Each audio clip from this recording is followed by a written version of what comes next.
Hello, everyone, and welcome. I'm James Zervios, Senior Vice President and Chief Operating Officer of the Obesity Action Coalition, and I am so glad that you are here for our Digital Education Day.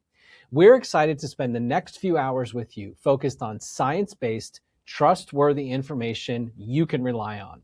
For those who may be new to us, the Obesity Action Coalition, or OAC, is a national nonprofit organization dedicated to education, advocacy, and support for individuals affected by obesity. Our mission is to elevate and empower individuals through trusted science-based information while working to improve access to care and eliminate weight bias. At OAC, we know that obesity is a chronic disease, not a choice, not a personal failure, and not something that anyone should have to navigate alone. During this event, you'll hear from leading experts, gain insights into your health, and hopefully walk away feeling more informed and supported. Before we get into our first session, I want to take a moment to thank our sponsors: Amgen, Boehringer Ingelheim, Boston Scientific, Eli Lilly and Company, Wave Life Sciences, and Zealand Pharma. Thank you for your support. And as a small thank you for being here with us today, we're excited to share that we'll be doing a special giveaway at the end of the program. As part of Digital Education Day, we'll be giving away a few copies of Enough, the new book from our first speaker, Dr. Anya Jastreboff and Oprah Winfrey, as well as a free full registration to our national convention happening in July. All you have to do is share your thoughts, takeaways, or favorite moments from today on the event announcement posts on any of OAC's social media platforms and use hashtag Digital Education Day. Our first session features Dr. Anya Jastreboff, an endocrinologist and leading researcher at Yale School of Medicine, whose work is helping shape the future of obesity science and care. Let's take a look. About a year and a half ago, we were recording 2 Oprah podcasts for Oprah's YouTube channel. And we were meant to record for about 90 minutes. Instead, we recorded for nearly 4 hours. There was just so much to say. Afterwards, we were eating together and Oprah turned to me and said, "You should write a book and I will help you." And that is how the idea for the book Enough began. Enough: your health, your weight, and what it's like to be free. So Joe was a reader for this book early on during the editing process. And so I was incredibly honored when he invited me to speak with all of you about themes from Enough. My name is Dr. Anya Jastreboff. I'm an endocrinologist trained in both pediatric and adult endocrinology. I'm a professor at Yale, where I take care of patients with obesity, and I also lead trials at the Yale Obesity Research Center, or YWAIT, where we look for new treatments for obesity. These are my disclaimers and disclosures.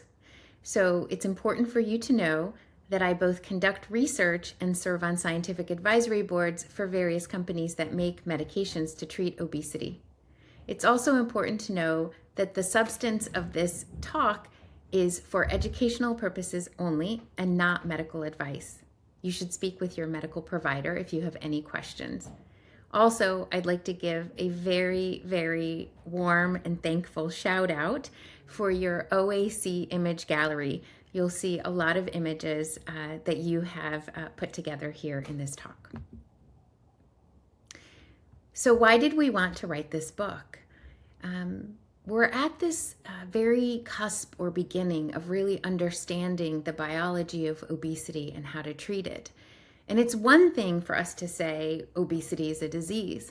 It's another thing for us to share why it's a disease. And it's a disease because of its complex biology. So through the understanding of the biology of obesity and how these medications work, we're beginning to hopefully shift the culture away from shame and blame to compassionate care.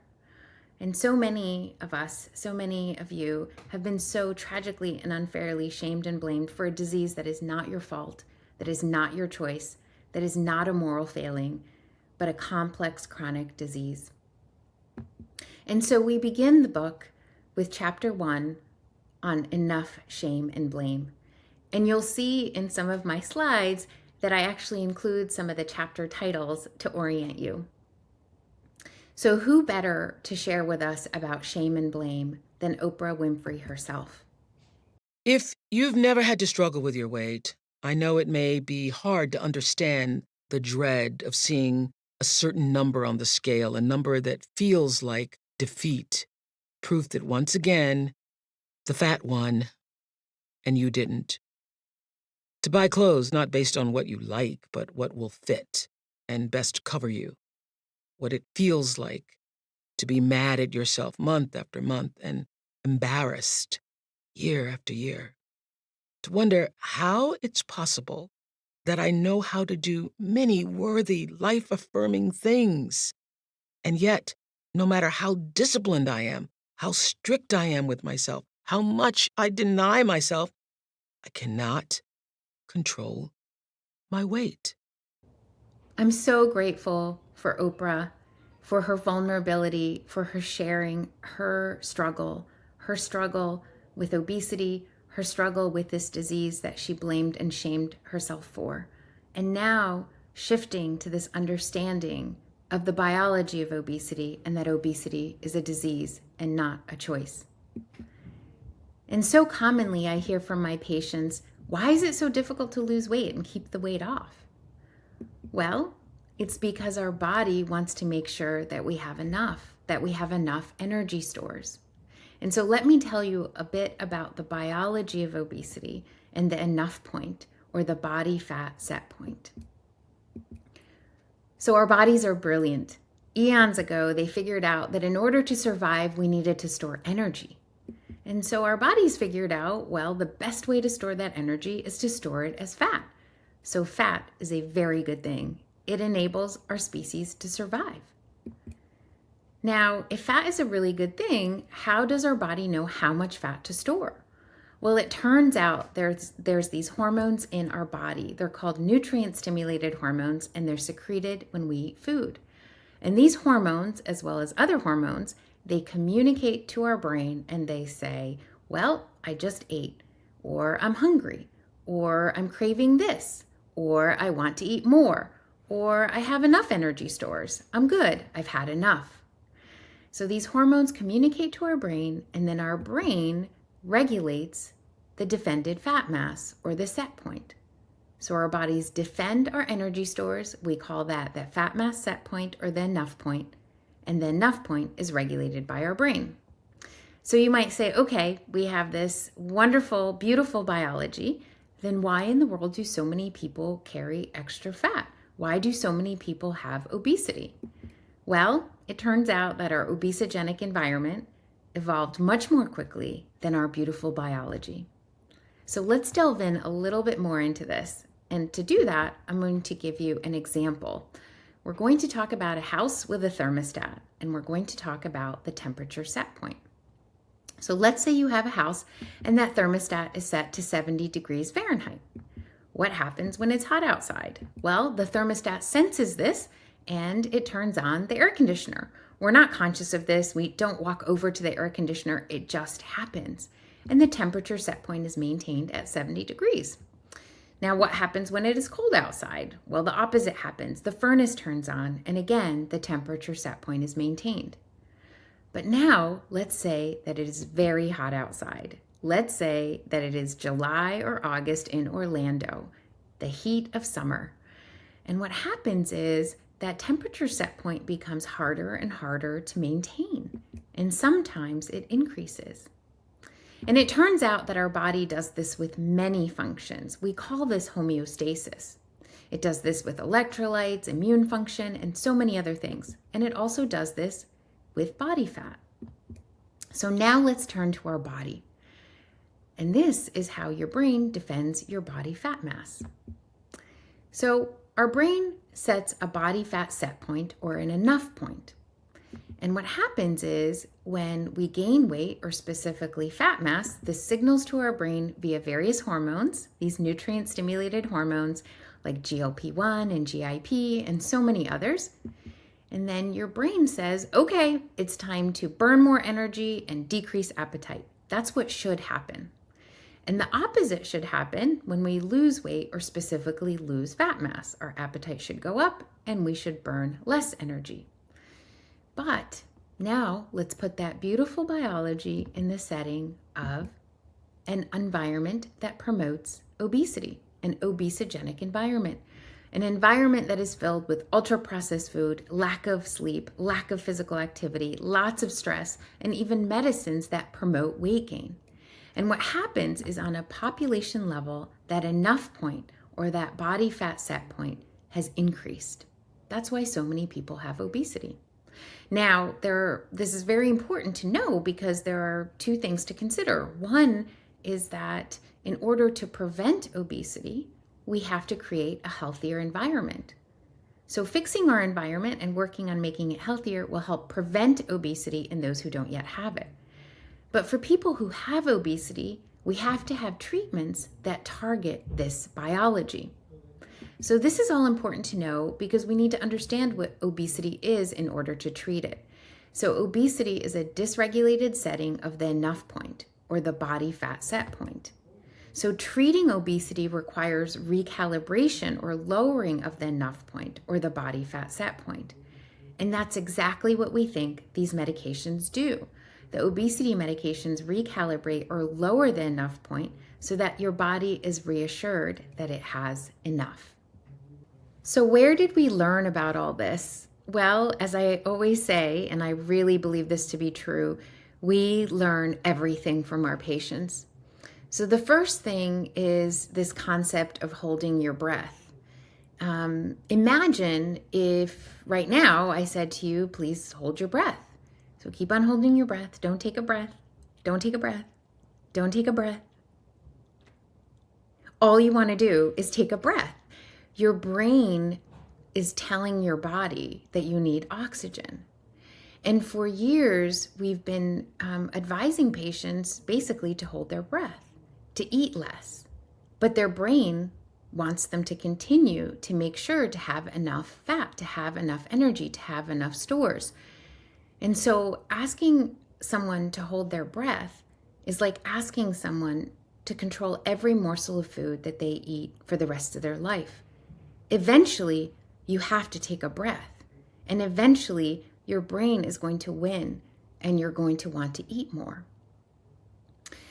And one of the ways that our body does this, and one of the ways that that very complex, beautiful biology of the enough point is manifested, is through food noise. So what is food noise? Food noise is persistent, intrusive, disruptive thoughts about food. And our patients started telling us about food noise when they started taking the medicines and realized that the food noise was gone. So for someone who doesn't have food noise, how can we convey what it's like? Well, in the book, I have an excerpt where I describe what a patient may be experiencing when they have food noise. Imagine this is your life. Monday, you start your day with a Greek yogurt with blueberries and a splash of honey. You go to work and have a juicy Fuji apple for a mid-morning snack. You're working on a report that has a 5 p.m. deadline, but you just can't seem to focus. You keep thinking about lunch. You packed it the night before, and it's sitting in the work fridge waiting for you. You always try and resist eating until noon, but you cave at 11:47 a.m., just 13 minutes earlier than you had planned. But you were feeling so hungry that you just could not hold out. You eat a huge green salad with tuna dressing on the side.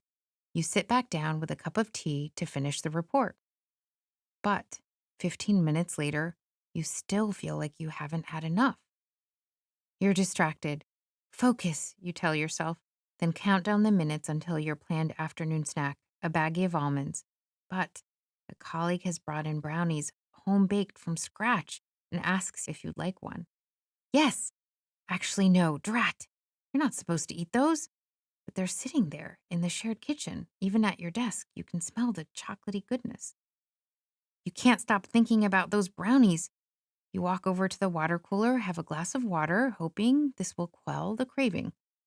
No such luck. Your mind is now relentlessly preoccupied with the brownies. You resist them and their fudgy gooiness until 3 p.m. You make yourself a cup of decaf coffee, carefully cut a teensy-eensy piece of brownie, and go back to your desk. You savor each tiny bite of that small piece. You finish your report in the nick of time. Then you go back for another teensy-eensy piece, which you eat over the sink, brush the crumbs off your blouse just in case anyone notices, and make your way home. You made it through the day. Barely. You get home, and your second workday begins as you care for your family and their needs. Your husband is driving the kids to baseball practice, so you run to the store and then prepare a healthful dinner. Salmon with lemon, arugula salad with sun-dried cherries and balsamic vinaigrette, and wild rice pilaf. Wow, the epitome of healthy right out of a magazine. The kids eat some of the salad but want pasta, so you make them that as well. You make sure to drink water before and during dinner so that you stay well hydrated and take care of your kidneys. Then the dishes are done, and you're all set until tomorrow morning's breakfast. Your carefully planned out egg white and red pepper omelet. But as you walk past the kitchen, something is gnawing at you. You remember your kids' Milano cookies in the pantry. No, don't eat the cookies, your prefrontal cortex decision-making part of your brain says. You resisted the brownies at work except for those 2 tiny nibbles. You don't need the store-made cookies. Then the thought sneaks in, but those cookies are so yummy with the buttery cookie crunch and smooth dark chocolate. You think about the delicious, nutritious dinner you just ate. Maybe just 1 cookie's okay, you tell yourself. Didn't the dietitian say you shouldn't restrict foods altogether? You take a bite of that scrumptious double dark chocolate cookie. It tastes so good. You tell yourself to stop after 1 cookie, but then somehow you find yourself eating another cookie, and then another. There goes the rest of the bag. Oops. You tell yourself, no problem, tomorrow's another day. I'll add 15 minutes to my walk and be all set. You make tomorrow's lunches for yourself and the kids, fending off thoughts of the ice cream in the fridge, and go to bed, feeling like you did okay, but should have done better. You dread stepping on the scale the next morning. You fall asleep thinking about those rich, fudgy homemade brownies at work and wondering if there will be any left tomorrow. So I don't know about all of you, but I want a brownie.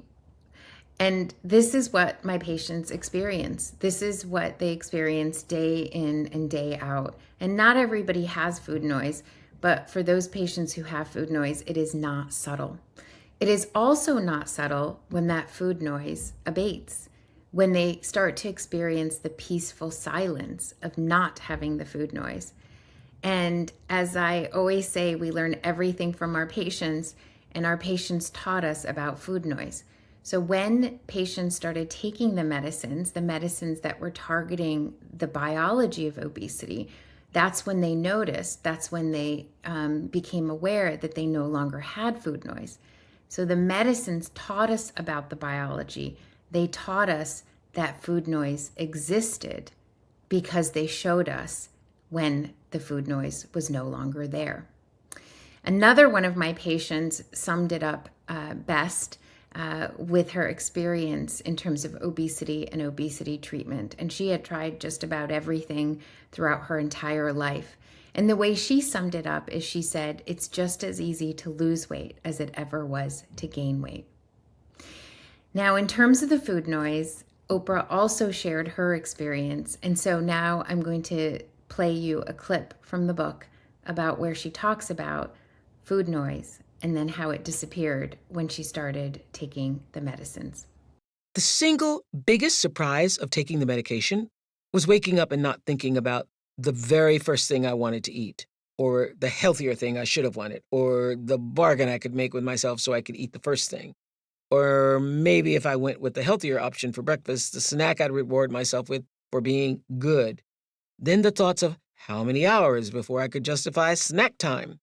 The endless noise and negotiations had always been there, rattling around in my brain for so long that I'd just gotten used to them. The endless conversations with myself, no matter how draining they were, all felt normal.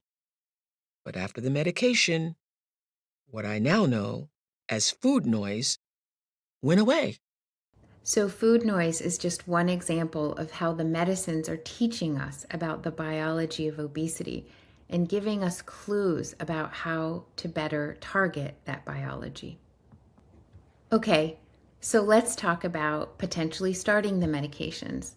Now, the first question is, are obesity medications right for you? And you may be asking yourself this. There are risks and benefits to any treatment that we have for any disease, and there are side effects for any medicine for any disease. So the really important and key thing here is to work with your healthcare professional to see if and what type of obesity treatment may be best for you. You may be asking yourself, well, what about the side effects? What can I do to minimize side effects if I have them? What can I do to maximize my health as I'm losing weight? And how much weight will I lose? How long do I need to take the medicines? So these are some of the common questions that my patients ask me, and we'll touch on some of these here today. So the first one here is the side effects of the medicines. What about the side effects and what are they? So it's really important to ask your healthcare provider about potential side effects and ways that you can mitigate them before you start the medicine and as you are considering taking medications. The most common side effects are gastrointestinal, so nausea, diarrhea, constipation, and for some people, if the nausea is significant, it can lead to vomiting, although that is rare.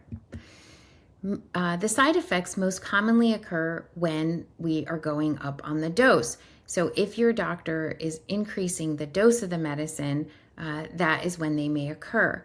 And the most important thing is that you want to start low and go slow. So for example, for a weekly injectable medication, there is no requirement to go up once a month. So if you're having nausea at a lower dose, don't go up, because none of us want anyone to have vomiting, right? Nobody wants to vomit. And so go up really slowly. If you're having nausea, don't go up on the dose, just stay on the dose that you're currently taking. So start the lowest dose and go up slowly and work with your doctor or your healthcare professional to make sure that the dose is right for you.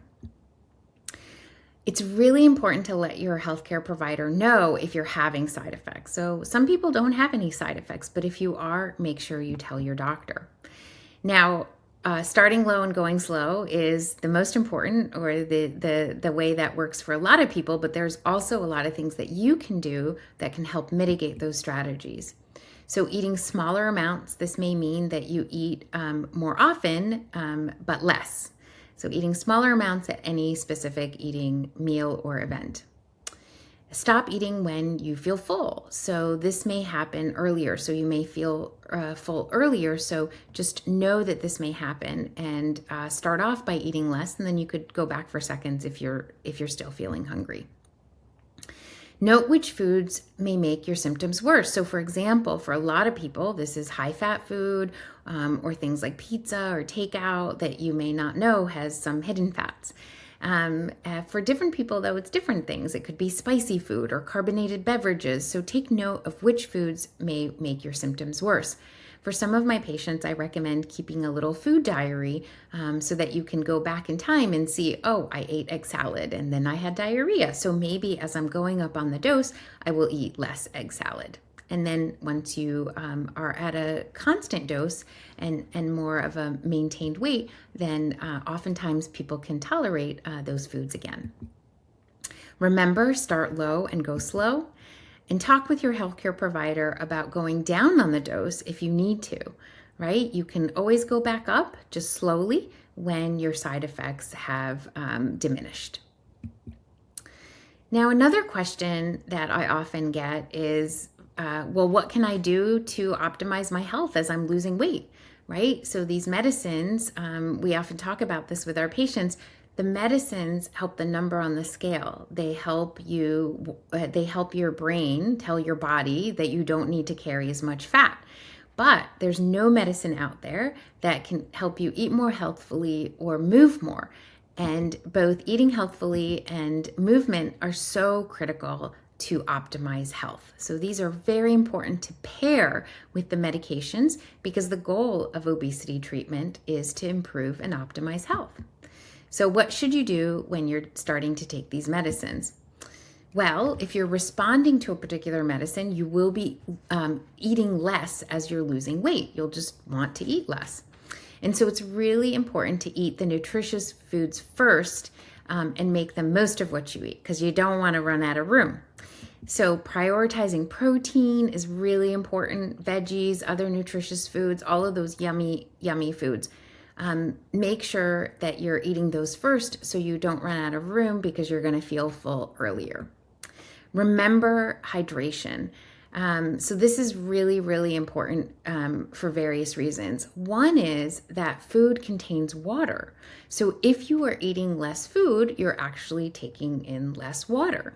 Another reason is that when people are less hungry, they may also be less thirsty. So they're less inclined to pick up that glass of water.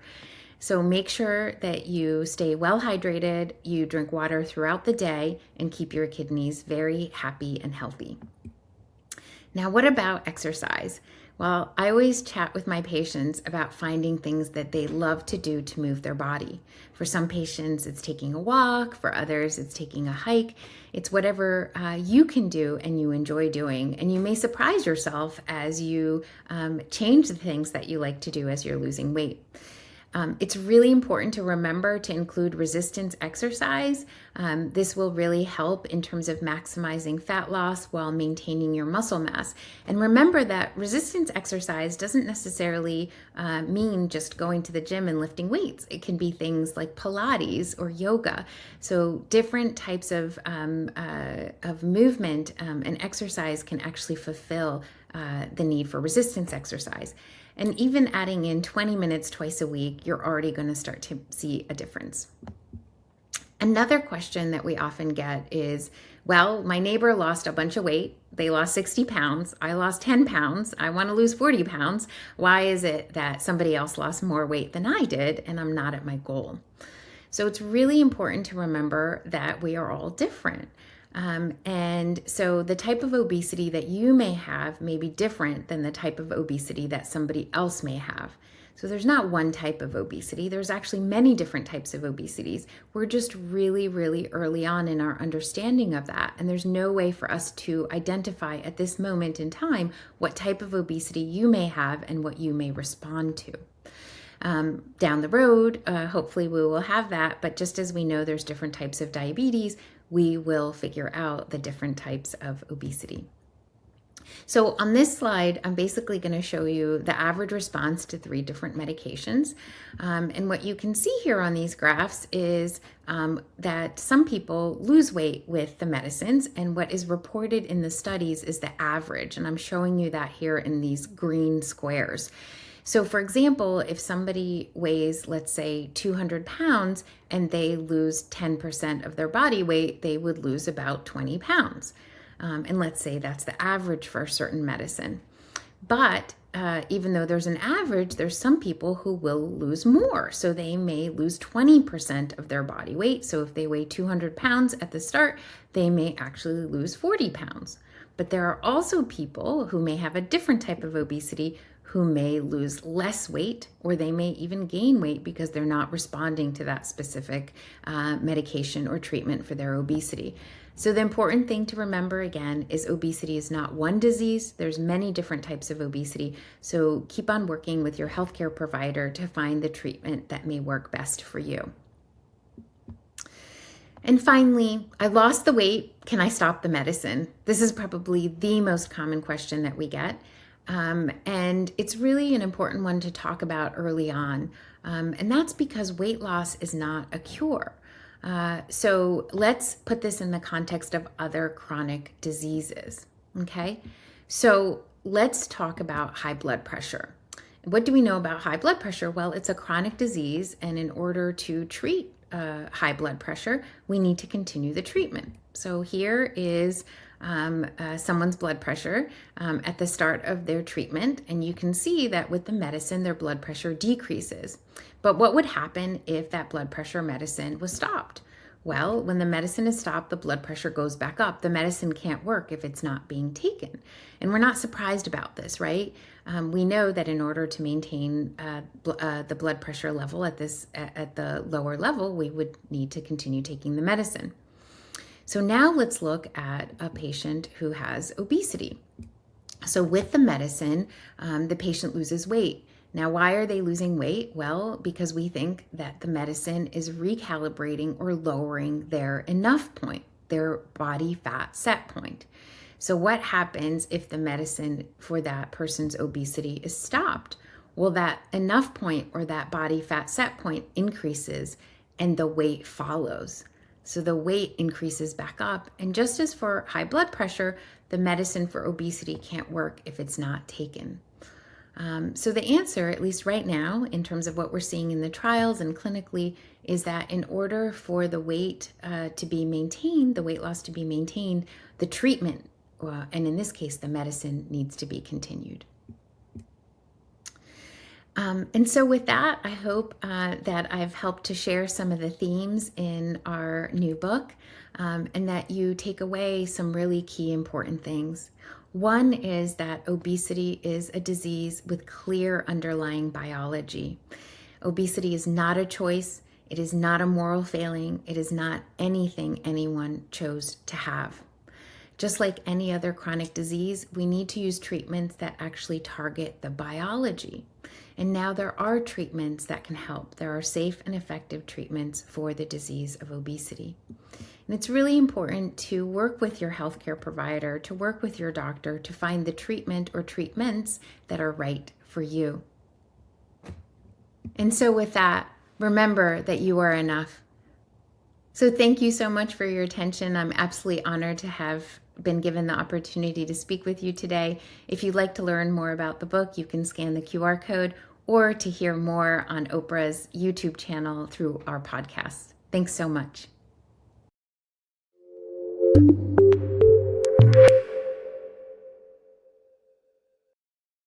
Thank you, Dr. Jastreboff and Oprah.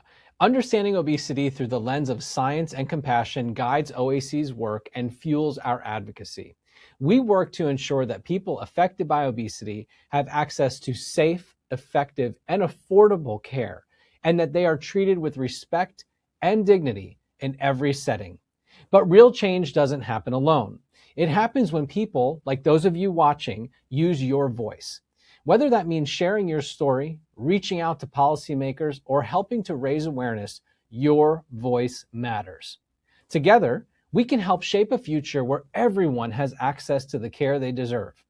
We have many opportunities at OAC, from advocacy training at our national convention, to taking action in our Action Center, to joining OAC action teams. Let's learn more about those now. Obesity affects millions of Americans, yet stigma, barriers to care, and outdated policies still stand in the way of people living their lives to the fullest. That's why advocacy has always been at the heart of OAC's mission. With your support, we've made great strides in improving access to care and eliminating weight bias across the country. We've been elevating the voice of people living with obesity for nearly 2 decades and created OAC action teams as a new way for OAC members to take real action for real change. OAC Action Teams gives you opportunities to take your advocacy further by influencing obesity policies in your state and at the federal level. Everyone is welcome. No advocacy experience? No problem. We'll provide training, tools, and support throughout the year. We're creating a network of trained advocates across the country, ready to speak up when it matters most. Your story matters. Your voice matters. Join an OAC Action Team today. Now we're shifting gears for a quick, practical moment, because taking care of your health doesn't have to be complicated or overwhelming. Sometimes it's about small, sustainable choices that fit into your life. Let's take a few minutes to explore a simple, approachable, and fun way to support your nutrition. My name's Chef Egg, and on behalf of the Obesity Action Coalition, I'm here to give you the skills you need to succeed in the kitchen, have fun, and lead a healthy lifestyle. Today, I'm going to show you all how to make a 2-bean and corn salsa. Now, the first thing we're going to do is take our beans. We've got some black beans and we've got some cannellini beans over here. And these are canned beans, and I like to use the no salt or low sodium versions. I will open the cans and rinse them very well to get the remaining salt off of the beans. So we're gonna take our black beans over here, and black beans are wonderful because they have 8 to 9 grams of protein per 130 calories. So that is very, very valuable. We also have our cannellini beans. We're gonna throw those in there. The more color, the more variety you have in your food, the better. Next up, we've got some fresh vegetables over here. So into our bowl, we're gonna take some diced onion. You can use red, white, yellow, or green onion if you want. I've got some bell pepper as well. And again, any kind of bell pepper you have works for me. We've got diced tomato, cherry tomatoes, Roma tomatoes, beef steak. We've got some diced cucumber as well. And for heat, a little bit of kick, we have some minced jalapeno, okay? So we're gonna take that and we're gonna give this a little bit of toss. And as you can see, we have some wonderful color in here already, some very vibrant flavors as well. But we wanna increase the amount of flavor that's in that bowl. So the next thing we're gonna do is we're gonna take some fresh squeezed lime juice. If you don't have lime, you can use lemon juice, or you could use some red wine vinegar, and that would be totally fine. Next up, we've got some fresh herbs. And if we're gonna do like a Southwest salad, I wanna do some fresh cilantro. So I have rinsed and dried my cilantro. You can use the leaves and stems as well. And we are gonna just slice this nice and thin, adding a beautiful fresh flavor to this. A little bit of green color as well. Go back over this, nice sharp knife to chop all of this up. And you can use as much or as little cilantro as you like. So throw some of that cilantro in there. We're gonna take just a small amount of salt, just a pinch, to bring the natural flavors of our vegetables and beans to life.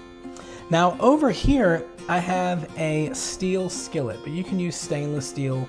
You could use cast iron if you have. This is frozen corn. And to really make the flavor of the frozen corn pop, I have taken this dry skillet, heated it over medium-high heat, and just toss this around till you get that beautiful color right there. So by charring it just a little bit, we are increasing the caramelization and increasing the flavor, okay? So we're gonna take some of this corn that's been charred. You could use any kind of corn, whether it's canned, fresh, or frozen, but you could also use edamame or any kind of frozen vegetables that you like. It works out really, really well.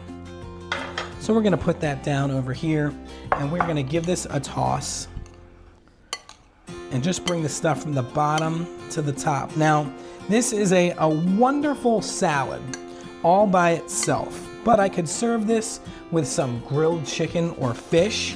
We could absolutely serve this on some greens, like mixed greens or some spinach as well. But what I'm gonna do today is serve this as an appetizer. And what I've done is I've made some baked tortilla chips. These are low-carb tortilla chips that I have cut into maybe 8 to 12 pieces, lay them on a baking sheet, and throw them in a 350-degree oven for about 10 to 15 minutes until they're nice and crisp. And what you have is a really sturdy, low-carb chip that's got some great flavor that you're gonna dip into this salsa and have a wonderful time with. If you have any questions about the recipes that I've provided for you today, you can find me at Chef Egg on Instagram and Facebook. And I'm happy to answer any questions you may have. Just go to www.chefegg.com to learn more about Chef Egg Live and the programs that we have to offer. And again, any questions you have, just reach out and I am here to help you. On behalf of the Obesity Action Coalition, my name's Chef Egg, and I wish you the best in the kitchen. Peace. Peace.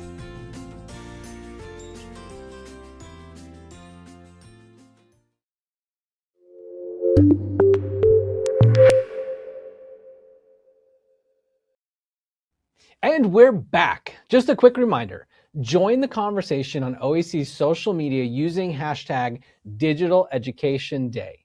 Share your key takeaways for a chance to win a copy of Enough or a free full registration to our national convention. Community is a powerful part of this journey, and there's nothing quite like experiencing it in person. Take a look at what makes the Your Weight Matters National Convention such a meaningful and energizing experience. Living with obesity and having a tribe of people who understand that, you want to get here. You have really some of the best people in the field coming and talking and translating their knowledge into plain language. But it's also stuff that you can use in your life to help improve your health. I love the morning walks. I love the idea of group fitness. So it's this really interesting kind of place for education and support and connection. When you get there and you find people that are so like-minded and so passionate about the things that matter to you, and learning all this information and learning all this empowering information, it's like, oh gosh, where was this? And now you know where it is.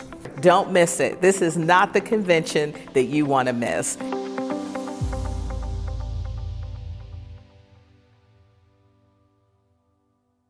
It's going to be another amazing event this year and not to be missed. In this next session, I sat down with Dr. Holly Lofton to discuss metabolic health, what that means, and why it's important. Let's take a look. If health conversations have ever left you with more questions than answers, this Fresh Perspective episode is for you. We're breaking down how different parts of health connect and what real ongoing support actually looks like. Hello, everyone. I'm James Zervios, Vice President and COO of the Obesity Action Coalition. We are very glad you're here today. And today, I'm joined by Dr. Holly Lofton, an obesity medicine specialist who brings both expertise and compassion to this work. Dr. Lofton, thank you so much for being here. Thanks, James, and thanks to the OAC. I'm excited about this episode of Fresh Perspectives. Well, Dr. Lofton, let's dig right in. We hear the phrase metabolic health a lot today, but this can kind of sound like medical jargon, no offense to a lot of people. In plain language, what does metabolic health really mean, and why should it matter to someone watching? As an obesity medicine specialist, I really think this is a welcome form of nomenclature change, because we want to look at the entire patient, not just the weight, not just the labs, not just one particular organ. And when we consider overall metabolic health, we're really thinking about our vessels. Our vessels can have inflammation, and when that inflammation exists, that leads to disease in all of our organs. And we know that obesity is one of those conditions that can negatively affect vessel health, thus affect our organs and how we feel generally.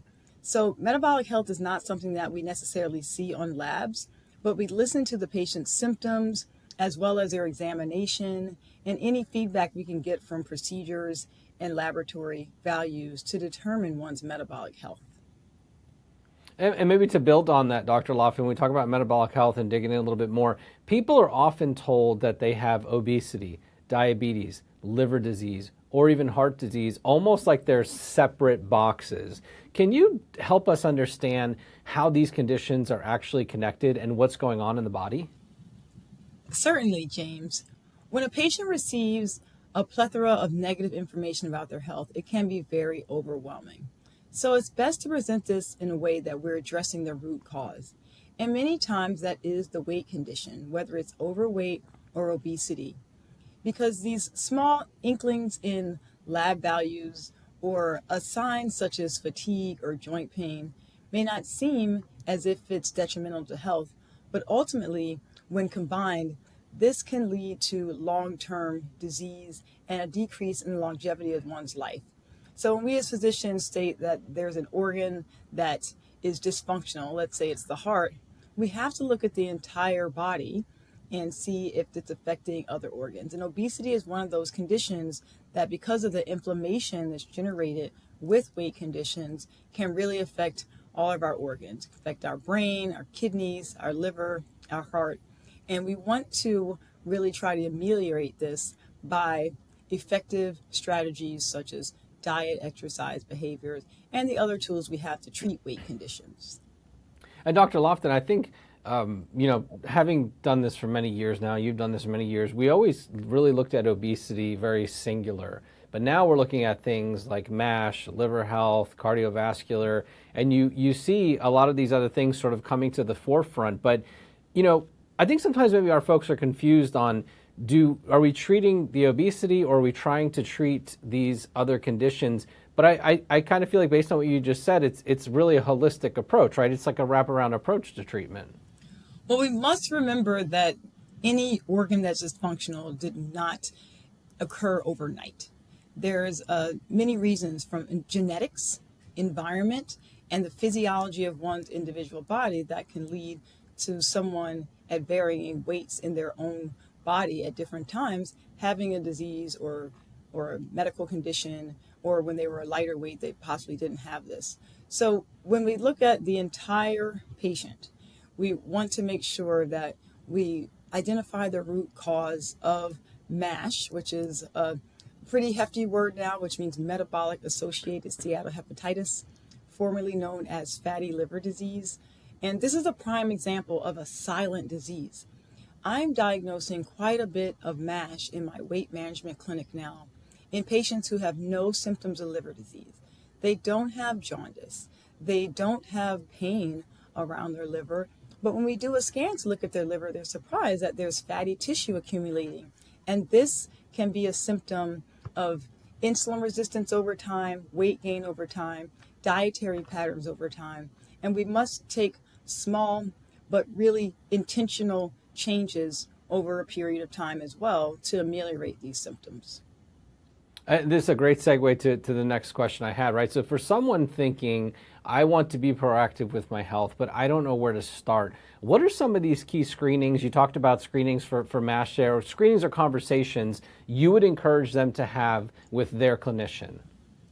Well, I think the first step in that journey is to find a clinician that you trust, you can be open with about how you're feeling, that does not stigmatize you about weight, and really understands that obesity as a medical condition and overweight as a medical condition is something that can be treated with not only diet, exercise, and behaviors. It's more than willpower, but we have effective strategies for looking at the impact of obesity and overweight conditions. So once we identify who that clinician is and you feel comfortable having the conversation, it's good to take an inventory of, 1, your laboratory values, 2, get a good exam, but also to look at daily patterns, such as how much activity you are doing. We saw a big change in this with the pandemic when people were working from home more, and that decrease in just purposeful physical activity was really impactful for some people. And we started to see symptoms and even disease related to this change in activity and food patterns. So once you take an inventory of your nutrition, your activity, any genetic predispositions that you have, then we can start to really delve in what the root cause is and start to do those appropriate screenings, such as for heart disease, liver disease, and kidney disease with imaging and other tests. Yeah, and we hear all the time that people, they just feel overwhelmed by advice. So from your perspective, what are some realistic, doable changes that can support metabolic health without feeling extreme, or maybe that all or nothing approach? I think one thing that's easy to do once you leave the clinician's office is to then take an inventory of your living space. And let's start with the kitchen area. That's the pantry, that's the refrigerator, and anywhere that you keep food products and drinks as well. And oftentimes my patients come back and report to me, I have a lot of foods in my pantry, but not too many in my refrigerator. And that can be a sign that there's overconsumption of processed foods, and specifically ultra-processed foods. These are foods that may come in a bag or box and have a lot of additives to keep them stable on a shelf, unlike fruits and vegetables, which may need refrigeration or at least a special temperature to keep them safe to eat. So that's one of the first evaluations we can do once we leave the clinician's office, and try to move more toward those foods that look natural and less from the ultra-processed foods. Excellent points, Dr. Lofton. And the next kind of layer to this is that we know bias exists. And many in the OAC community have had difficult experiences in healthcare settings. What does meaningful ongoing support look like? And how can people find their voice when they feel unheard in a medical setting? Well, I can tell you, James, one of the approaches I use when I see my patients. Because even though the door that my patients walk into says Weight Management Center, I ask everyone why they're there and what their goals are, whether it's to lose weight, gain weight, stay the same weight, or to improve their health in a way where their weight doesn't really change. So having someone that's sensitivity about the metabolic disease, about the liver disease that can exist even when someone does not have a higher BMI, or about just general concerns about genetic predispositions to conditions such as heart disease. Someone who's going to listen to your individual goals and treat you with sensitivity as we progress along this journey, because it is for life. The goal is living a long, healthy life and feeling comfortable in your body so we can move throughout the earth with ease. Dr. Lofton, I love that last part, right? This is for life. This is for the long haul. I love that. You know, and we invited some of our members of the OAC community to share questions that they've had but don't always feel comfortable asking. So let's together take a look at a few of those questions now. Sure. Can liver problems develop even if I don't have obvious symptoms? Dr. Lofton, very interesting question. You talked earlier about liver health and MASH being somewhat silent. So what would you say to this person? This is an excellent question, James, and thank you to the member who pointed this out, because liver disease is silent in symptoms, but it can also be silent in labs. In my office, I proactively scan patients' livers to see if they have any degree of fatty liver, or MASH as we now call it. And surprisingly, even patients with totally normal labs and no symptoms can have advanced liver disease. So it's important to look at the risk factors for liver disease, such as alcohol intake, history of insulin resistance or any type of prediabetes, diabetes. Consumption of certain food groups like high fructose corn syrup can increase this risk, as well as not doing as much exercise as recommended. So for someone who has overweight and obesity, I think we should proactively screen for these conditions of the liver before patients have symptoms. So it's fair to ask your provider, how's my liver health? Excellent answer, Dr. Lofton. Thank you so much. Let's go ahead and take a look at the next question. Are there any medications that can affect my heart, liver, or blood sugar without me even knowing it? So, Dr. Lofton, listening to that question right there, I mean, what are your thoughts on this? Are there medications that can impact those things? This is another great question, and I think it's extremely important, especially for those at risk or living with obesity, to ask your providers about the weight gain potential of any medication that's been prescribed.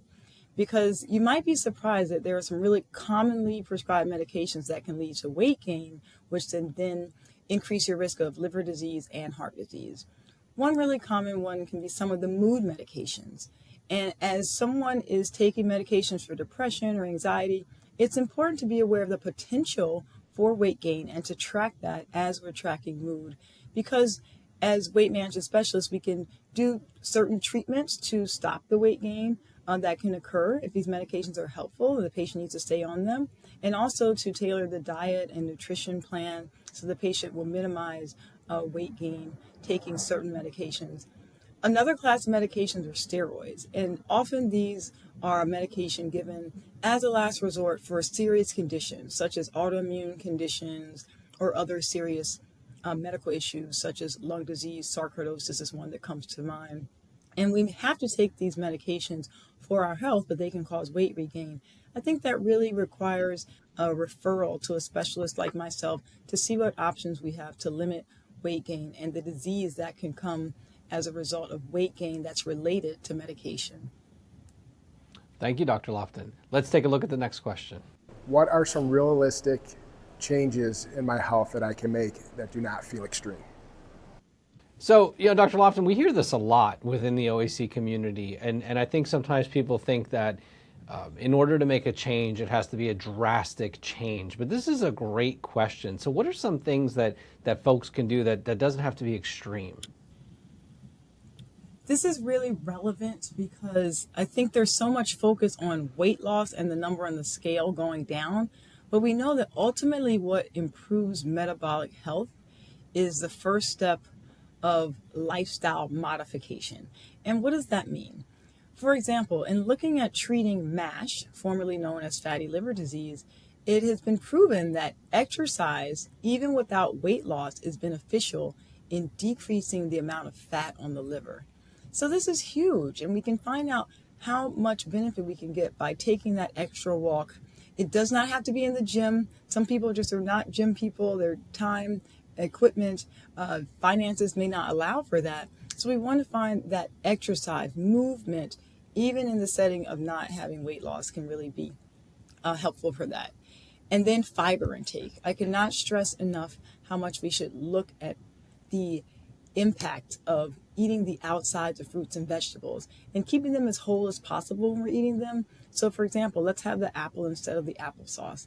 And again, I'll just point out that when we look at our pantries, if there are foods that are ultra processed with a lot of preservatives, check the nutrition labels of those things and ingredients to see if we can find healthier alternatives that look more like the food's natural state.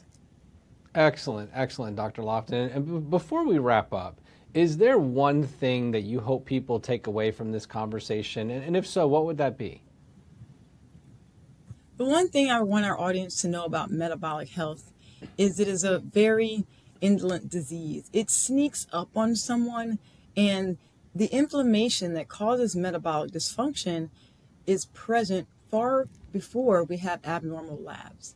So if you feel dismissed by your provider, but you have symptoms such as fatigue, joint pain that can't really be explained, unexplained weight gain, seek a provider and seek a community such as the OAC that can help you with getting the confidence to seek out your resources, as well as helpful tips to make your metabolic health even better. Thank you so much, Dr. Lofton, for sharing your knowledge and expertise today.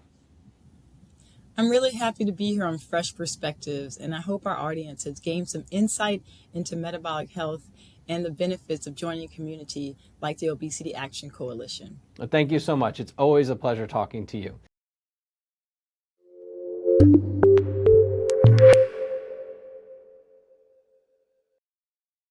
OAC's work is made possible by a community that believes in education, advocacy, and support. If you found value in today's programming or in other OAC's resources, we invite you to consider supporting our mission. OAC is a nonprofit organization, and every contribution helps us reach more people, expand our programs, and continue to provide trusted, science-based education to those who need it most. The Your It Matters National Convention delivers science-based education and a supportive community for individuals affected by obesity. But for many, cost stands in the way. The Rob Portenga Memorial Scholarship Fund helps remove that barrier, covering expenses so more people can access the experience. I'm a scholarship participant, and I am so blessed to be here, and I appreciate the scholarship so much. If I ever get enough money, I'll donate so much to it. It's a wonderful opportunity for us. It means I can take time and learn more about my illness, living with the obesity, and it's a form of self-care for me to be able to attend these conferences. So yeah, it's a blessing. It's just such a blessing. Each scholarship opens the door to education, connection, and support that can change someone's life. Right now, someone is ready for that opportunity. Give today and help make it possible. Before we move into our next session, let's take a moment to pause. Life moves fast. There's stress, responsibilities, expectations, and for many, the added difficulty of navigating bias and misunderstanding about our bodies and our health. Those messages can be loud and hard to shake, but in the middle of it all, it's important to pause and step away from the noise, to let go of the stressors, even just for a few minutes, to breathe, reset, and reconnect with yourself in a supportive way. Let's take this time together. Thank you for taking this meditation break. You are worthy of care. Welcome. Take a moment to pause. Find a comfortable position, sitting, standing, or lying down, whatever feels best for you. Close your eyes or soften your gaze and take a deep breath in. Then gently exhale. There's nothing you need to do right now except be here. This is your time. Let's bring awareness to your body, recognizing all that it does for you. Start with your feet. Feel them grounded beneath you, supporting you every day. Move up to your legs, strong and supportive. Bring awareness to your torso, your stomach, your chest. Feel the steady rhythm of your breath, a reminder that your body is always working for you. Lower your shoulders. Let them soften and relax. Let's move to your arms and hands. They allow you to create, to express, to connect with others. Finally, your face.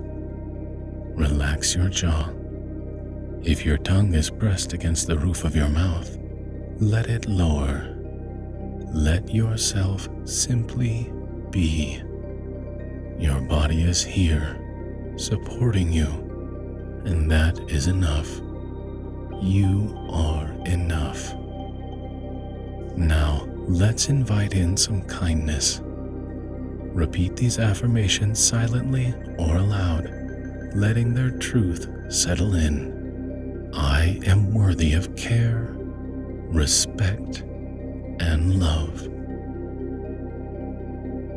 My body is valuable, no matter its size, shape, or ability. I deserve to take up space and be seen. My worth is not defined by a number or an opinion. I am more than my body. I am my kindness, my strength, my heart. I release judgment and choose self-compassion instead. Every part of me is worthy of care.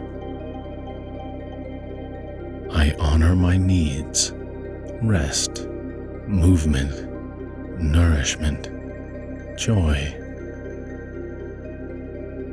I am learning to care for myself with love and patience. I will treat myself as I would a dear friend.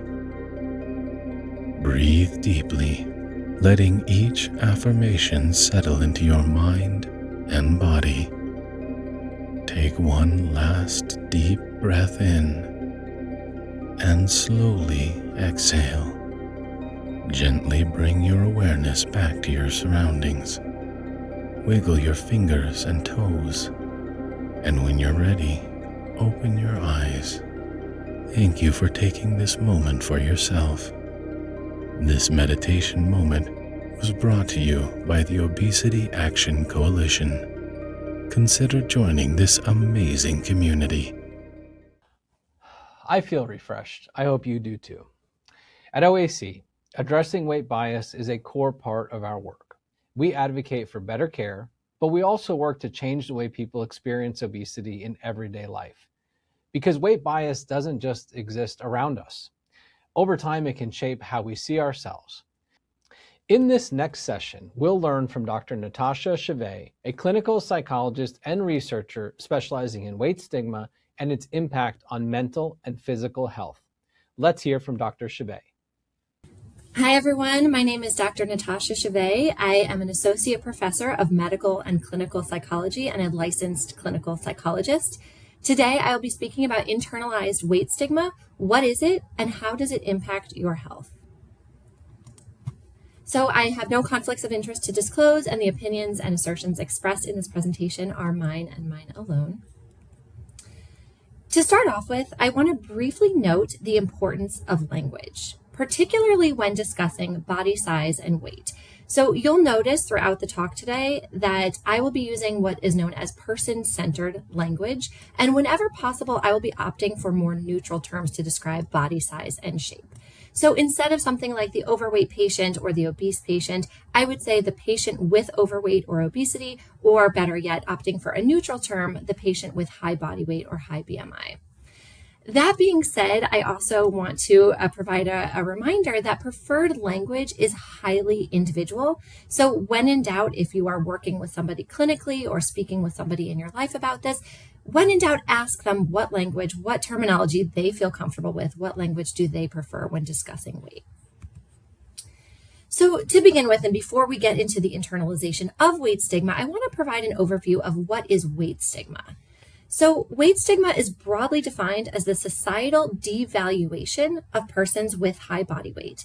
And this devaluation really stems from these negative attitudes and stereotypes that inaccurately depict persons with high body weight as being lazy or clumsy or unhealthy or lacking in willpower or self-discipline. Importantly, these negative attitudes and stereotypes are very rarely challenged and frequently result in experiences of rejection, bullying and victimization, discrimination, as well as unfair treatment across multiple settings, including education, the workplace, and healthcare. Importantly, these consequences occur throughout the lifespan, starting even in early childhood. Weight stigma is the result of a confluence of numerous factors, and I want to highlight just a few for you today.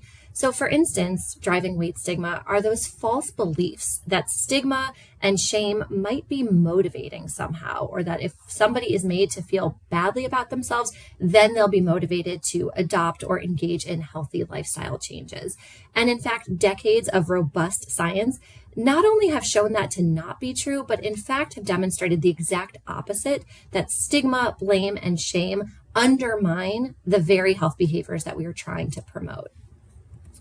Weight stigma is also driven by a broad overvaluation of thinness and an idealization of small or lean body sizes. This is really endemic to many cultures. It's also driven by the attribution of weight solely and singularly to personal responsibility and blame that is placed onto the individual, rather than recognizing or acknowledging the outsized, enormous impact that things like genetics, our biology, and our built environment have.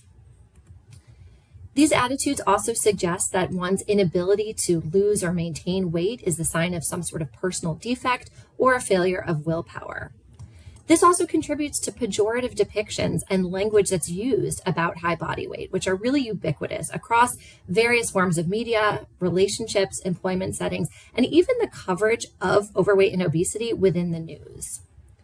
Further perpetuating weight stigma is a broad societal acceptance of these stigmatizing attitudes and stereotypes. And in fact, weight stigma is often thought of as being one of the more socially acceptable forms of bias, meaning people freely express it. Weight stigma can take many forms, including experienced stigma, perceived stigma, and internalized stigma, which will serve as the focus of my talk today. So experienced stigma would refer to the stigma that's expressed through unfair treatment, things like structural barriers, discrimination, rejection, exclusion, victimization, and even violence. Perceived stigma refers to knowledge of society's biases, including the expectations one has about the likelihood of encountering or seeing stigma. And finally, this brings us to internalized stigma. So what is internalized weight stigma? Well, this really refers to the process by which one begins to adopt negative weight-related beliefs towards oneself. It also refers to the process of the awareness of, the agreement with, and eventually the self-application of these negative attitudes and stereotypes. It then results in the devaluation of oneself due to weight, a process known as self-stigma. Internalized weight stigma is actually prevalent among adults across body weight categories. Though it is the highest among those with larger body sizes, so it tends to track with BMI or body size, such that individuals who are higher in body weight do tend to endorse more internalized weight stigma. Internalization of weight stigma is also reported by men and women across racial and ethnic identities. So when we talk about internalized weight stigma, how exactly are we going about measuring this or assessing this construct? Well, we typically use self-report measures where we ask an individual to complete a questionnaire. The most common methods of assessing internalized weight stigma are the weight bias internalization scale and the modified version. Respondents are asked to indicate their level of agreement on a scale from 1, strongly disagree, to 7, strongly agree scale with a number of different items. I'll show you just a few today so you can kind of get a feel for it. So sample items include things like, it's my fault that I'm overweight. I am less attractive than most other people because of my weight. I wish I could drastically change my weight. If only I had more willpower, I wouldn't be the weight that I am. My weight is a major way that I judge my value as a person. Because of my weight, I don't understand how anyone attractive would want to date me. Because I'm overweight, I don't feel like my true self. And even the item, I hate myself for being overweight. So I want to walk through what the process of self-stigma might look like. And this is adapted from a stage model of self-stigma that can apply to other stigmatized identities as well. But in the current example, we'll really discuss how it applies to internalized weight stigma. So the process begins with a general awareness. So in this example, the public believes people with high body weight are, and then you can sort of fill in the blank there using any sort of negative attribute or stereotype. So for this example, we can say the public believes people with high body weight are unhealthy. That awareness over time might develop into an agreement with that statement. So that might look like, that's right, people with high body weight are unhealthy. Agreement for some can then turn into the application to oneself. So if I have a larger body, then by the process of association, therefore I must also be unhealthy. And the end of this cycle is harm that results from the application of those negative beliefs or stereotypes. So because I am unhealthy, because I have a high body weight, therefore I am not worthy. I am not able. I am not as competent as my leaner peers. So a few slides ago, we talked about experienced stigma versus internalized stigma, and I want to kind of parse that a little bit more and identify some of the important key differences here. So whereas experienced stigma refers to the exclusion, the derogation, or the unfair or disrespectful treatment that one might experience due to their weight, the internalization, again, is the application of those negative attitudes and beliefs to oneself. So I really want to clarify that these are overlapping but distinct constructs. Importantly, those who have experienced more stigma do report greater internalization of stigma. However, internalized stigma can actually develop independently from any actual experiences with stigma. And interestingly, internalized stigma does seem to be more robustly associated with adverse psychological as well as health outcomes, which I'll go into a bit more in the coming slides. So internalized stigma and mental health, what do we know? Well, research shows that internalized stigma is associated with depression, anxiety, poor overall quality of life or functioning, body image dissatisfaction, as well as disordered eating behaviors and thoughts. That might include things like binge eating, purging, compensatory behaviors, emotional eating, or efforts to lose weight quickly and using unhealthy weight control methods. Disordered eating may result from internalized weight stigma through a few different potential mechanisms. So for example, it might result as a way of coping with the distress and negative affect or negative mood that results from internalized stigma. It also might represent one's effort to escape that stigmatized identity. And as I mentioned, the attempt to lose weight quickly or drastically using unhealthy and potentially dangerous weight control behaviors. Internalized stigma is also associated with the avoidance of physical activity altogether. And this sort of makes sense. If somebody is feeling really ashamed or self-conscious in their body, they are going to be less likely to participate in physical activity, less likely to show up to a gym. Internalized stigma is also associated with reduced self-efficacy. So what do I mean by self-efficacy? I like to explain self-efficacy as being sort of the little engine that could. It's that I think I can voice. Self-efficacy is a really critical component of setting and attaining our goals. And if we don't have high self-efficacy, we are less likely to attempt certain things. So importantly, internalized stigma has been linked with reduced self-efficacy or confidence in our abilities to perform certain tasks or engage in certain behaviors. And we see this the most when it comes to healthy behaviors. So individuals high in internalized stigma have reduced self-efficacy when it comes to things like health-promoting behaviors. Internalized stigma is also associated with worse outcomes within weight management or weight loss interventions. So among those who are enrolled or participating in weight loss trials, those highest in internalized stigma are actually more likely to drop out. They're more likely to leave the treatment, and they're less likely to demonstrate improvements to their disordered eating over the course of the treatment. What about internalized stigma and physical health? So the research is a bit more sparse in this area, and certainly more is needed. But what we know so far is that internalized stigma is associated with stress. And when I say stress, I mean both psychological stress, the stress that we can self-report, and also the stress in our bodies, or that biochemical or physiologic stress. Internalized stigma is also associated with cortisol. So this is often referred to or thought of as the body's stress hormone. And chronically elevated cortisol within the body can actually result in this cascade of health impacts, including things like anxiety, hypertension, sleep disturbances, and cardiometabolic dysfunction over time. Internalized stigma is also associated with greater weight gain over time, as well as poor physical health-related quality of life. So people are reporting that their physical ailments or pain level are disrupting their day-to-day functioning to a greater extent. Internalization of weight stigma is also associated with greater odds of an individual meeting diagnostic criteria for the metabolic syndrome. And as a reminder, the metabolic syndrome is really a cluster of markers that increase collective risk for cardiometabolic function and adverse health outcomes over time, such as heart disease, stroke, and type 2 diabetes.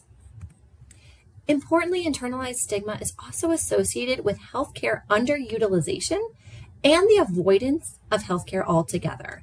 So people higher in internalized stigma are actually more likely to postpone, to cancel, to delay, or to avoid important and preventive healthcare and routine health screenings. I want to walk through the cycle of internalized stigma. This is using an adapted model that refers to experienced weight stigma, but I want to show as it relates to internalized stigma as well.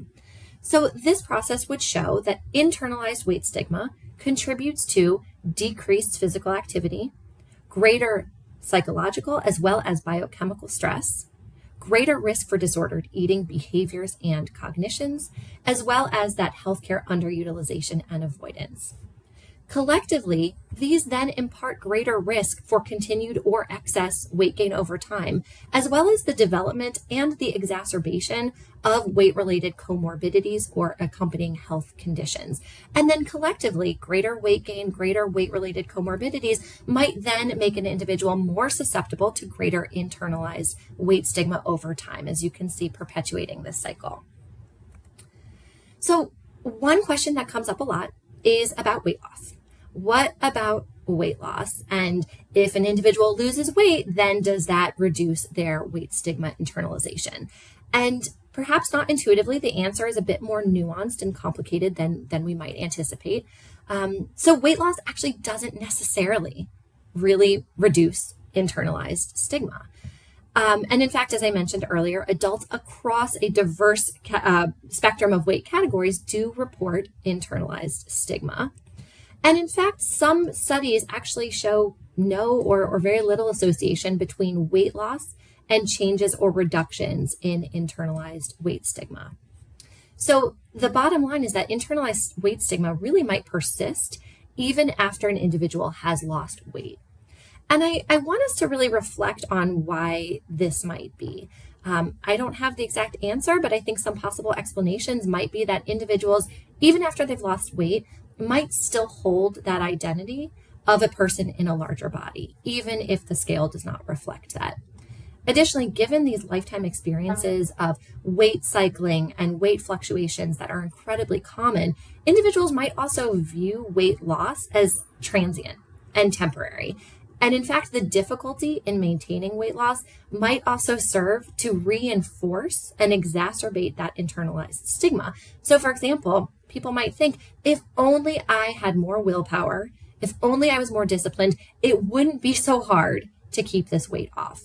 So you can see how even in the presence of weight loss, internalized stigma might still not be fully attenuated. And of course, more research is really needed in this area, particularly to understand the impact of GLP-1 use on internalized stigma over time. So to conclude this talk, I want to end on some content about reducing internalized weight stigma. So we've talked about what is internalized weight stigma, how does it impact our mental health, our physical health. Now I want to talk about what can we do about it. So one potential idea is confronting and challenging weight stigma when you see it. It's an incredibly powerful act to call it out when you notice it, label it, name it, identify it. In addition, developing strategies to address weight stigma or unwelcome weight-related comments when they're coming from friends, family members, or even providers may be an important component as well. We are all currently being ambushed by messages that are promoting a billion-dollar diet industry, the thin ideal, and increasingly witnessing bodies shrinking before our eyes on our social media feeds. So to combat this, I encourage you to seek out and pay particular attention to examples of body diversity. It's really an important reminder that bodies have always come in all shapes and sizes, and that size and weight are not accurate proxies for our health status or our abilities. I also encourage you to ask yourself some of these really challenging, hard questions. So what weight-related stereotypes and beliefs do I myself hold? That might be painful to bring those to our awareness. And where did I learn these from? Where did I get these types of messages from? How and in what ways does my weight impact how I feel about myself as a person? Do I feel less worthy, less able, or even less lovable because of my size? Am I waiting until I'm smaller to do certain things that are meaningful to me that I otherwise would want to pursue or would want to try out? To support yourself asking these difficult questions, I also highly recommend seeking therapy with a qualified behavioral health provider or psychologist. And there are a number of different evidence-based therapeutic techniques and modalities that can help to address some of those cognitions or underlying thoughts. So one example is cognitive behavioral therapy, or CBT.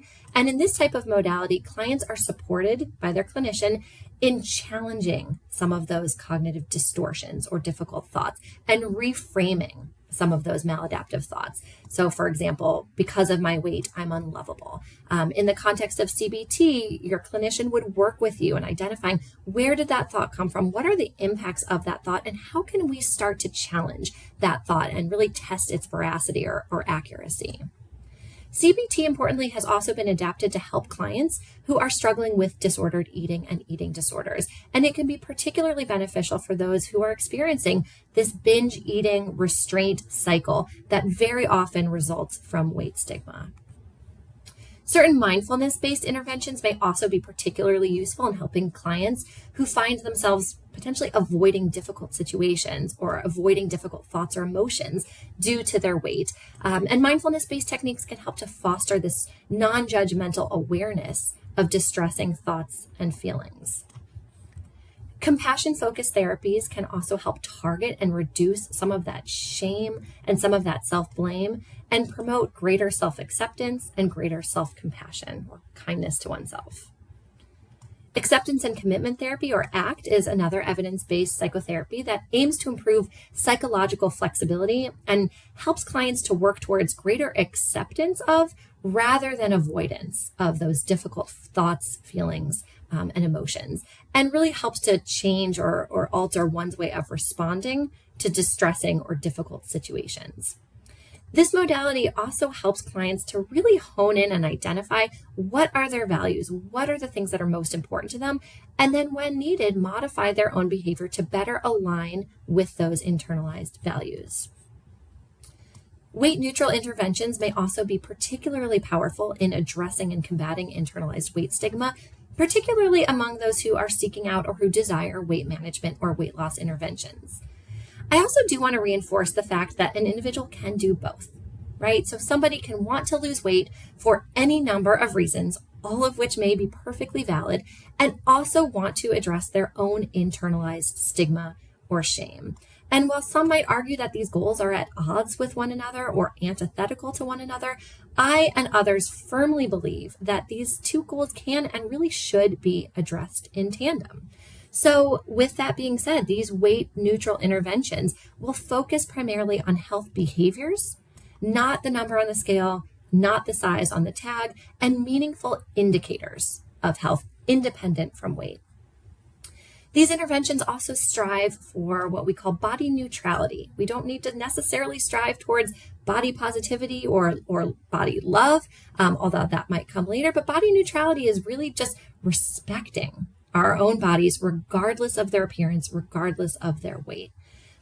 We also strive for enjoyable movement that feels sustainable, that feels fun, that feels comfortable, as well as nourishment, yes, for energy and for nutrition, and also for enjoyment, of course.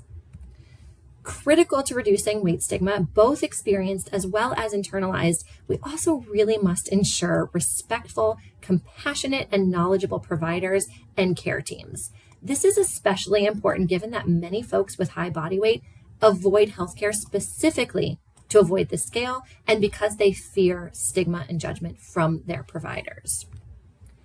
And finally, highly recommend engaging with the Obesity Action Coalition resources.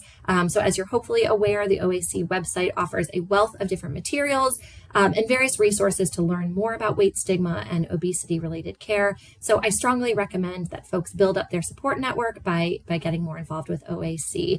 I've got some resources at the end that I'm happy to share with you all. So thank you all so much for your time and your attention.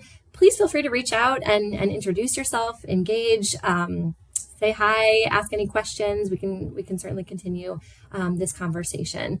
And as I mentioned, feel free to get out your phone, scan for the QR code here. I've included a handout with some resources and some materials and some recommendations for additional reading.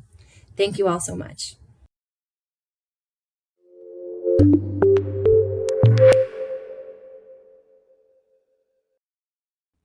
Welcome back.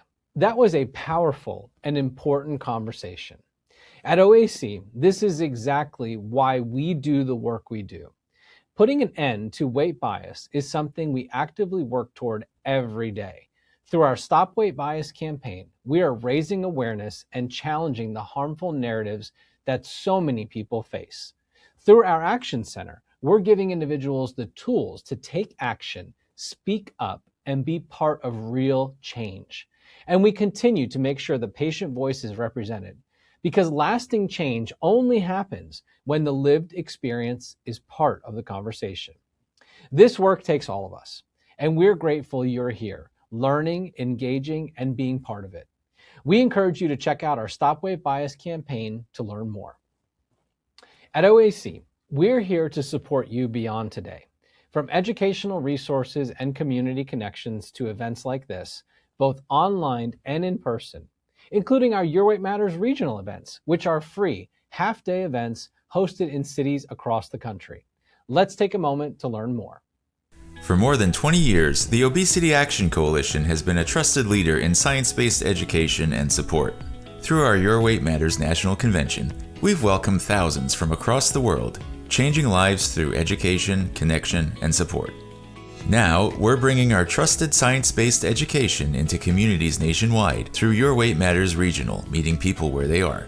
This unique program is free and offered in local communities, making it easier for people to get the information and support they need without cost barriers. I didn't realize so many people throughout my community could actually relate to me and my health journey. It's been a very positive experience. A lot of people suffer with obesity and they blame themselves. The Obesity Action Coalition is hoping to change that by hosting Your Weight Matters Regional. In a health alert, Memphis Mayor Paul Young has declared December 6th as Your Weight Matters Memphis Day. This is an important day. It's important to talk about how we can all be healthier. the things that we can do as individuals to extend our lives. I want to say thank you to the Obesity Action Coalition for hosting this. It hits the heart because it makes you say, oh yes, I can do this, and there's help out there for me. Visit yourweightmatters.com to learn more and find out when we're coming to a city near you. We hope to see you at one of our in-person events this year. Before we wrap up, I want to share a conversation we recorded earlier this week. I had the opportunity to sit down with Nikki Massey, OAC's National Board Chair, to talk about the current landscape of obesity care, what it means for patients, and what's ahead with our upcoming Your Weight Matters National Convention. Let's take a look. Hi, Nikki. How are you? I'm great, James. How are you? I am doing very well. I'm so happy to be able to have this conversation with you here today. I always love talking with you, and there's so much I want to cover. But, as chair of the OAC, and you've been an OAC member for quite some time, and I think over time, I think it's safe to say that you've seen a significant amount of changes within the community, within the treatment landscape. So let's maybe chat right out of the gate, like the thing we can't ignore, GLP-1 medications, and what this has done for people with obesity, what it's not done for people with obesity. We know we still have an access problem. I mean, maybe just let's start there. What are some of your thoughts on? This is such an exciting time, isn't it? I feel like the main thing that GLP-1s have done, and, I don't want to go too deep into analyzing why, but it's brought obesity treatment in a very serious way into the mainstream conversation, in a way that other forms of treatment haven't quite done so far. And so, what you see is everybody's talking about it. There's a demand for these medications. Providers are talking at various levels with their patients about GLP-1s. GLP-1s are being talked about in ways where, we already know that obesity is linked to other types of medical conditions, but as a meaningful way to get at other medical conditions through the reduction of obesity. And, just so many conversations going on in that respect. Unfortunately, what hasn't changed is there is, you've seen it, I've seen it. There's a lot of bias out there. There is that contingent online and, in the public sphere of whether or not taking a GLP-1 is in some way cheating, which is, of course, rooted in biased thought. And then the other major thing that hasn't changed is sort of the access piece. A lot of people, GLP-1s are not accessible because of cost and because of lack of insurance coverage. And so, that's one of the reasons why I'm really just grateful that the OAC exists, because we are keeping our eyes on these things. We are advocating for access to care. We are, we are pushing back against bias, and we are providing good information for folks out there to know what's what with GLP-1s. I agree with you, Nikki. And maybe to unpack, unpack some of that for a moment. You talked about the viewpoint that GLP-1s potentially viewed as the easy way out. And we saw that with bariatric surgery, right? I mean, that was the same thing. And I also think that speaks to the stigma and weight bias of obesity, right? There's always this mindset that, well, you did this to yourself, so you should be able to get yourself out of this. And we know that can come from external sources, but we also know that can be a big internal source for people as well, right? I mean, what would you say to someone right now who might be battling with whether it's a GLP-1 or bariatric surgery or whatever treatment path they want to go on, where they just don't feel they're worthy of treatment? First and foremost, I wish I could give those people a hug because that it's tough. And I've been there with feeling like I should have to earn it. I should have to work hard. I should push through. I should be able to do this myself. But the reality is, if we're thinking with, the logical parts of our brain, if eating less and moving more in and of itself moved the needle on a wide scale, I don't think there would be obesity anymore, because we've all tried that. We've been there, we've done that. And so what I would tell the person is that, you are worth an effective solution. And that's what, no matter what treatment you're considering, whether it be bariatric surgery, whether it be getting into a structured program, whether it be a GLP-1, you're investing in yourself through an evidence-based effective treatment, and you're worth that. And that's, what's wrong if that makes it easier for you to manage your weight and health? There's absolutely nothing wrong with choosing, I'm big into home improvement, and usually I like to use the metaphor that, there's nothing wrong with using a hammer. It's a lot easier than other methods for building something, and there's no shame in using a hammer to build something. In the same way, there's no shame in using an effective treatment to get toward your goals. I love what you said, Nikki, and I might even go one step further in that we see a lot of people that want to utilize a GLP-1, but then they also have this mindset of, well, I'll just come off of it as soon as I lose the weight, and I don't need it anymore. And we know that that's not true, right? I mean, we talk about obesity as a lifelong chronic disease and how important it is that we continue to treat it. Now, that's not to say that maybe someone doesn't pivot to a different treatment option at some point, or, adjust dosing and whatnot. And that's a conversation for them and their doctor. But I mean, I think that's also important too, is because I hear that a lot when people say like, well, I'm just going to go on it for a little bit. And we also know, I mean, let's be honest here, that cost is a big driver for people that have to come off of these medications. But I mean, you'd agree that this is, finding that treatment, we have to be okay telling ourselves this is going to be a lifelong journey here. Yeah, absolutely. And I think that a lot of that is rooted in, we've talked a lot about this, in that word disease. That word tends to bother people a lot.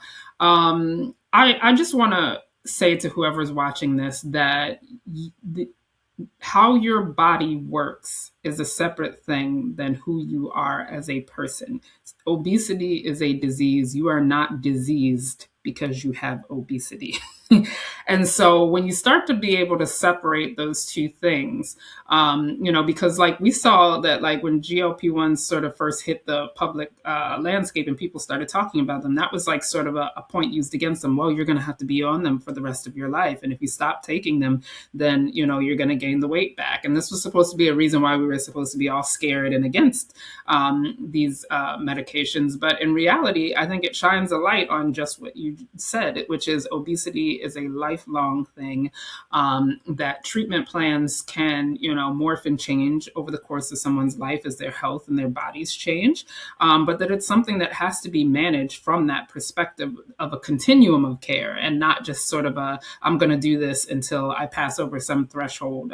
Obesity, from everything we've learned, obesity doesn't just magically go away when you cross some weight threshold. And so, your treatment has to be able to stay with you for the duration that you have obesity. Now, so I think so far we've covered some really important topics here: misinformation about GLP-1s, misinformation about treating obesity long term, and you talked about giving hugs.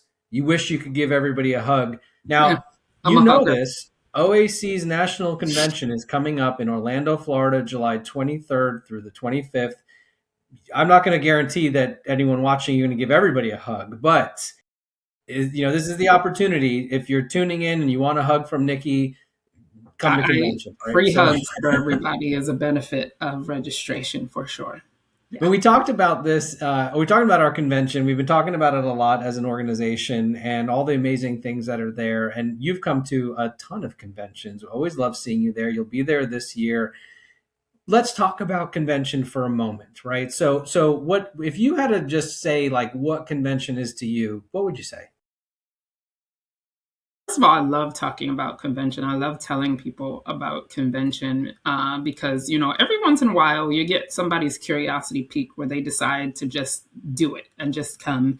And every single person where that's happened in relation to me, afterwards, I've heard from them just how glad they were that they just sort of took that step out there. And so first and foremost, I want to say, if you're interested in coming, come. It will change your life.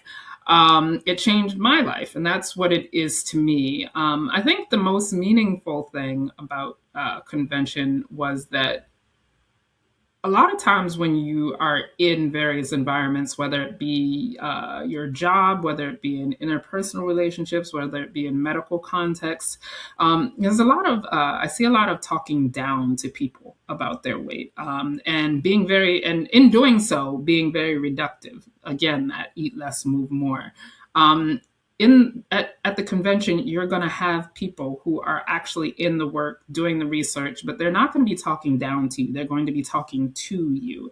They're going to be using language that you understand and can engage with. They're going to be answering your questions. And so you are welcome to come and learn and even push back on points that you don't understand, and talk to other people who understand. So that education component, it's like, that's one of the things that I just don't feel like there are words enough to talk about how big a thing that is, because, sitting there, I know for me, that was the first time that I had heard, substantive conversations about like what actually, how many different causes there are for obesity and how many different treatment avenues you could take. The fact that, how metabolism is like, it's like this black box mystery. It's like, I feel like even scientists are very careful about how they talk about metabolism, right? Because it's a very nuanced subject.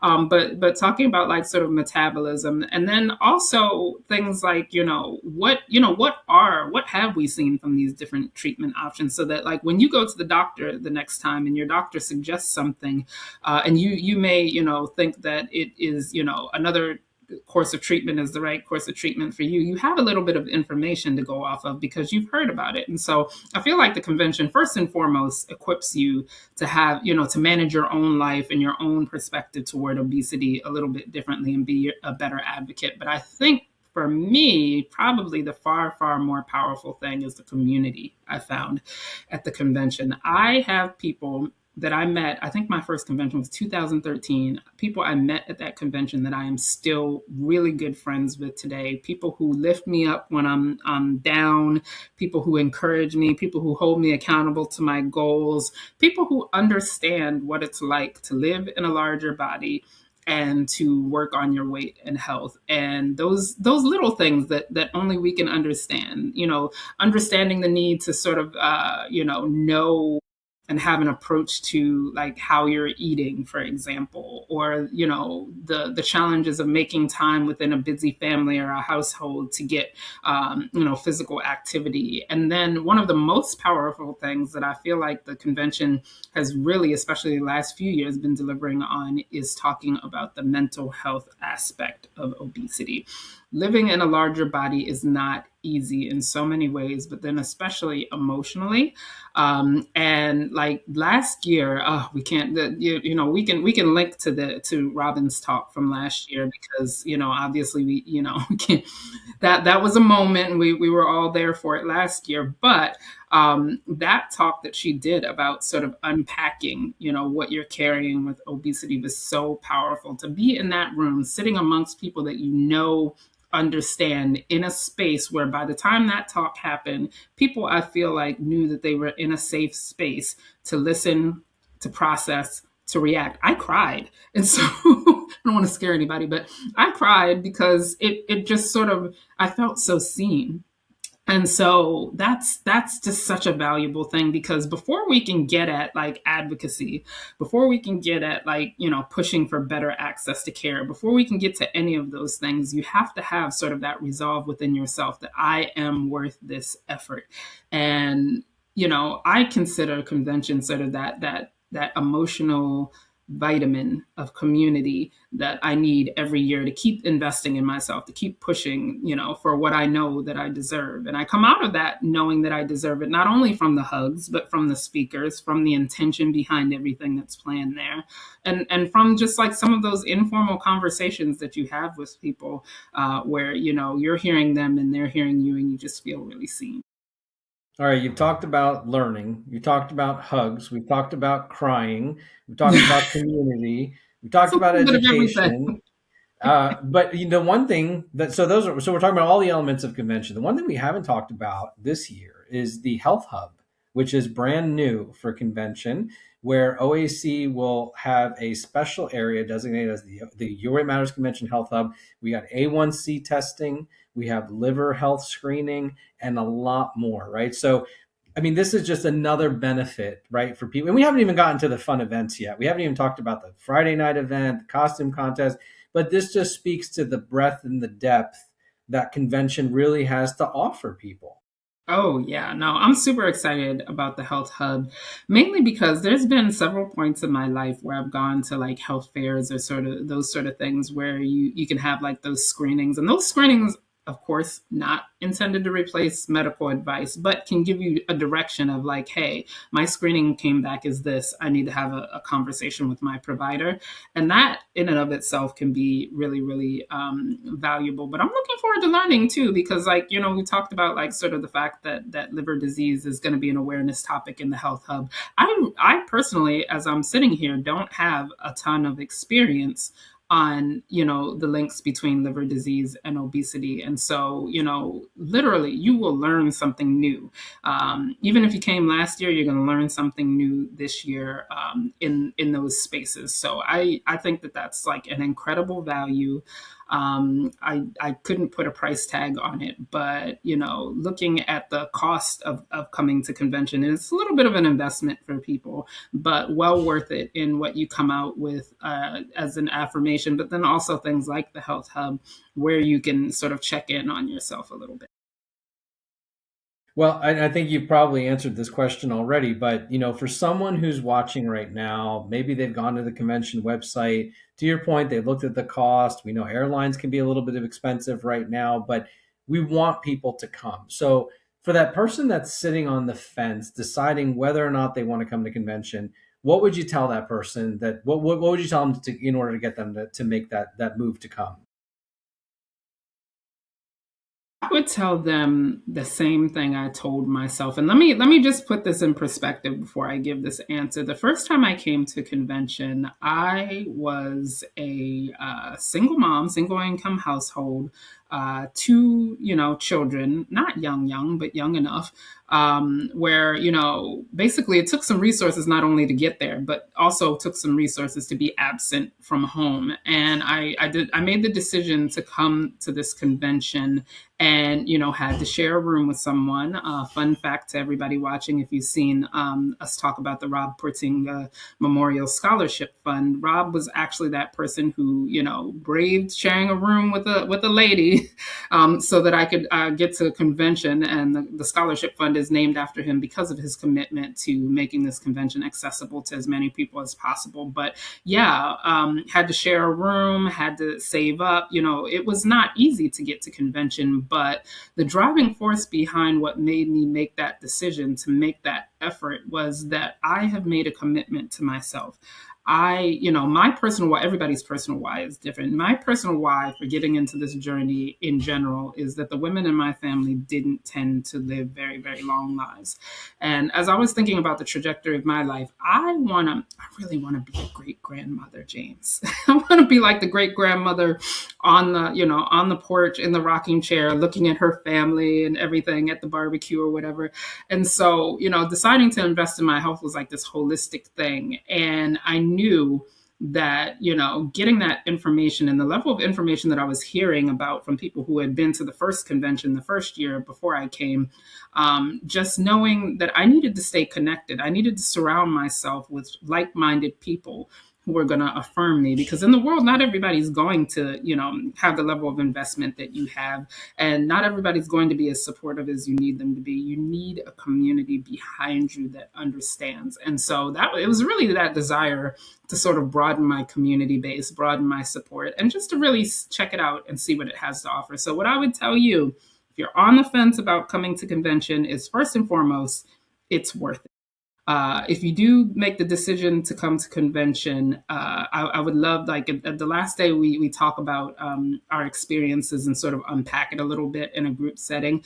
I would love to hear how it was worth it for you. But every single person that I've interacted with who sort of went out on a limb, came to convention, all of them have said it is worth it. None of them have said that, you know, they were sorry. And so, you know, it's an investment in you, but you're worth it.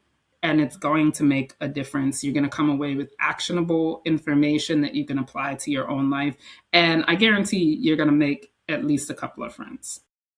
I love it. I mean, I think that's the perfect, end cap there. You are worth it. I love that. Absolutely. Well, Nikki, thank you so much for your time today. It's always a pleasure speaking with you. I look forward to seeing you in just a few months in Orlando. I know. And So I know excited. everyone tuning in looks forward to seeing you as well. So thank you very much. Yes. Thank you, James.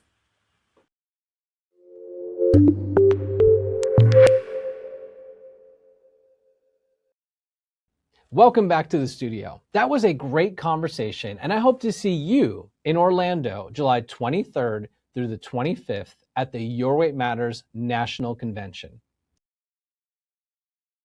It's giveaway time. Before we go, we want to share a few small thank yous for being here with us today. We're giving away 3 copies of Enough, co-authored by our first speaker, Dr. Anya Jastreboff and Oprah Winfrey. And Dr. Jastreboff will be a speaker at our national convention. We're also giving away 1 free full registration to our national convention. The winners will be contacted via the platform they posted on. Congratulations to all of today's winners. Now, if you weren't one of today's winners and need a little extra incentive to join us in July, use the promo code on your screen to receive $20 off a full registration. I'd like to once again thank our amazing sponsors, Amgen, Boehringer Ingelheim, Boston Scientific, Eli Lilly and Company, Wave Life Sciences, and Zealand Pharma. Thank you for your support. Thank you for tuning in today and participating. The education that you experienced today is just a small sample of what we do at the Your Weight Matters National Convention. So we hope to see you in July in Orlando, Florida. Goodbye.